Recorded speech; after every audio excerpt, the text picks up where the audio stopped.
Hello नमस्ते good morning शुभ बिहानी रसो फ्याफुला झोरले है सबैलाई। म चाहिँ आज के विषयमा बोल्दैछु भने रोमानिया हजुरहरू रोमानिया आउँदै हुनुहुन्छ भने है यो भिडियो चाहिँ रोमानिया आउनु हुने साथीहरूको लागि विशेष हुनेछ है।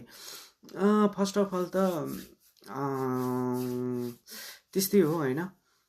हजुरले एप्लाई गरिसक्नु भएको छ भने हैन वर्क पर्मिटको वेटिङमा हुनुहुन्छ भने हैन म्याक्सिमम हजुरहरूलाई आउने समय है हजुरहरूले एप्लाई गरिसकेपछि वर्क पर्मिट यताउता सबै प्रोसेस अगाडि बढिसकेपछि आउने समय भनेको 7 देखि 9 महिनाभित्र हजुरहरू रोमानिया आउनु सक्नुहुनेछ है। रोमानिया आउनको लागि सबैभन्दा पहिले त भाषाको एकदम इम्पोर्टेन्ट है। यो ठाउँमा चाहिँ भाषाको एकदम इम्पोर्टेन्ट। हजुरहरू रोमानियाको जुनसुकै ठाउँमा पढ्न सक्नुहुन्छ है। हजुरहरूले के अब मेन पावरले के भन्नुभएको छ त्यसकै अनुसारले हैन हजुरहरूले नेपालमा अनि इन्डिया एम्बेसीमा इन्टरभ्यू इङ्ग्लिसमा दिनुहुन्छ है। त्यो इङ्ग्लिस यहाँ काम लाग्दैन है त। यहाँ बोल्ने भनेको सिर्फ यीको भाषा मात्र चाहिँ बोलिन्छ। न इङ्ग्लिस बोलिन्छ न हिन्दी बोलिन्छ न हामीले बोल्ने भाषा नेपाली नै बोलिन्छ है। सिर्फ यहाँ रोमानिया भाषा मात्र बोलिन्छ है। इङ्ग्लिस हल्का बुझ्छ हैन नबुझ्ने नै हैन। कोही बुझ्दै नबुझ्ने पनि हुन्छ हैन। कोहीले अलि बुझ्ने मात्र पनि हुन्छ अनि कोही चाहिँ बोल्ने नै हुन्छ हैन। तर इङ्ग्लिस आए पनि उनीहरू चाहिँ इङ्ग्लिस बोल्दैन यीको भाषालाई प्राथमिकता दिन्छ है। अनि भन्दाखेरि हजुरहरू चाहिँ त्यस्तै 9 महिना लाग्छ रोमानिया आउन है।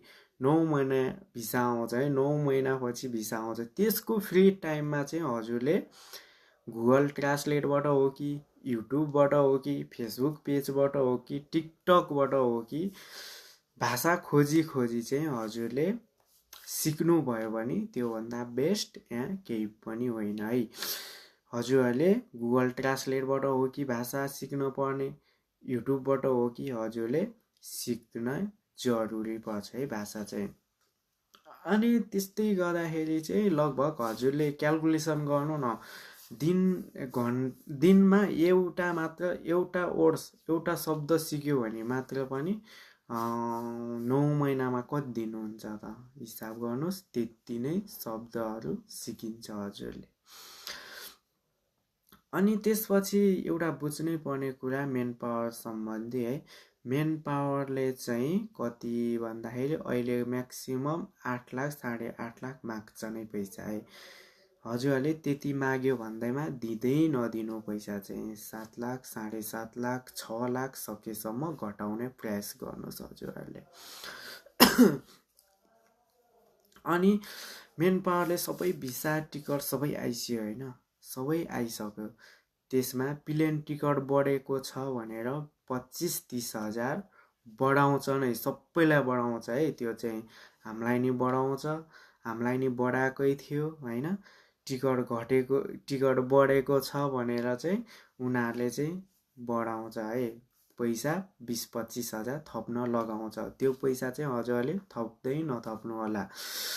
यस्तो प्रब्लम भयो यस्तो भयो भनेर चाहिँ हजुरले केही बाहना बनाइदिनु होला है। त्यसमा नभए म उतै गएर त्यो 25 हजार चाहिँ म उतै गएर तिर्छु नि त भनेर चाहिँ हजुरले बाहना बनाइदिनु होला। त्यो भइ नै हाल्यो। अनि हजुरले चाहिँ आउँदाखेरि डकुमेन्ट चाहिँ अनिवार्य हेर्नु होला है। डकुमेन्ट अनिवार्य हेर्नु होला। कति मान्छेहरू कम्पनीमा भने सप्लायर्समा पर्न सक्छ। सप्लायर्समा पर्यो भने के हुन्छ त यसमा इम्पोर्टेन्ट कुरा त यहाँ छ है बुझ्नै पर्ने कुरा। सप्लायर्समा पर्यो भने हजुरलाई स्यालेरी टाइममा नआउने 2-3 महिनापछि स्यालेरी आउने खानाको व्यवस्था राम्रो नहुने अनि त्यसपछि कम्पनी चेन्ज गर्नुपर्ने, कहिले यता डोलिने कहिले उता डोलिने, त्यो सबैलाई झ्याउ हुन्छ नि होइन। एउटा गरिरहेको काम छ भने, सिकिसकेको काम छ भने फेरि अर्को ठाउँमा अर्को काम गर्न पर्यो भने त्यो जसलाई पनि झ्याउ हुन्छ है। त्यस्तो सप्लायर्समा पर्यो भने चाहिँ त्यस्तो हुन्छ है। मेन पावरले त भनिदिन्छ तिमीहरू यहाँबाट छिर्ने हो, त्यहाँ गएपछि 32वटा देश जहाँ जहाँ गयो नि पाउँछ तिमीहरू भनिदिन्छ, हौसला दिन्छ, नदिने होइन। हौसला दियो भन्दैमा तपाईँहरू त्यसमा नलोभिनु होला है। धेरै दुःख पाउनुहुन्छ सप्लायर्समा पर्नु गयो भने। खाना खान पाउँदैन, एउटा कुरो टाइममा स्यालेरी आउँदैन। आफूलाई पैसा चाहिरहेको छ, स्यालेरी नै आएको छैन, 3-4 महिना भइसक्यो। त्यो साथीहरूको मैले धेरै गुनासो सुनेको के सप्लायर साथीहरूको, अनि त्यही भएर मैले हजुरहरूलाई भनिदिएको है। अनि त्यसपछि त्यस्तै हो होइन। अनि आफ्नो शरीर कस्तो छ त, कस्तो अवस्थामा छ, कस्तो कन्डिसनमा छ आफ्नो शरीर। तपाईँहरूले सानोमा निमोनिया छ भने होइन, रोगले केही त्यो हुन्छ नि त जुन बिरामी भइराख्ने, त्यस्तो छ भने हजुरहरू आउँदै नआउनु होला है। कम्पनीले त्यो 2-3 दिन ड्युटी गएन भने रिजाइन हानिदिन्छ है, हजुरहरूलाई घर पठाइदिन्छ। अनि एउटा कुरो के हो भने यहाँ हजुरहरू मेडिकल यहाँ चाहिँ मेडिकल हुँदैन है। हुन्छ नि त गल्फ कन्ट्रीहरूमा 1 वर्ष मेडिकल हुन्छ नि त, तर यहाँ त्यस्तो हुँदैन।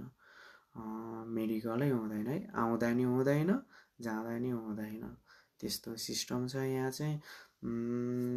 अनि यहाँको स्यालेरी भनेको त्यही हो, नर्मल्ली चाहिँ होइन 85 देखि 90 हजारसम्म हुन्छ।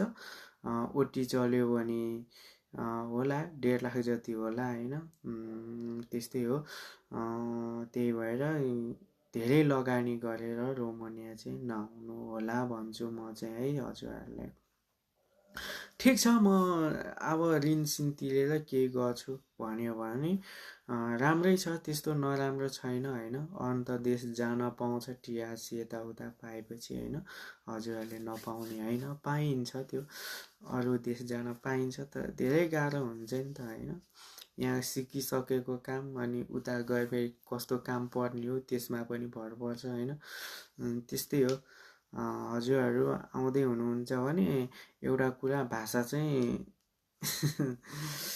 चाहिँ सिकेरै आउनु होला, अलिअलि भनी पनि है। यताउता नामसाम भन्न सक्ने, कति वर्ष यताउता होइन, कहाँ जानु लाग्नुभयो, के छ यताउता, नमस्ते होइन, त्यस्तोहरू सिक्नु होला होइन। खाना खायो यताउता, नर्मल्ली बोल्न सक्ने भाषा चाहिँ सिकेर आउँदा एकदम बेस्ट। ल हजुरहरूलाई यो मेरो भिडियो कस्तो लाग्यो सल्लाह सुझाव दिनु होला। अनि मेरो फेसबुक पनि छ, फेसबुक पेज पनि छ, युट्युब पनि छ। मेरो युट्युब चाहिँ सुनौलो संसार छ, अनि त्यसै फेसबुक सचिन मगर छ, अनि पेज जेपिटी अनलाइन है।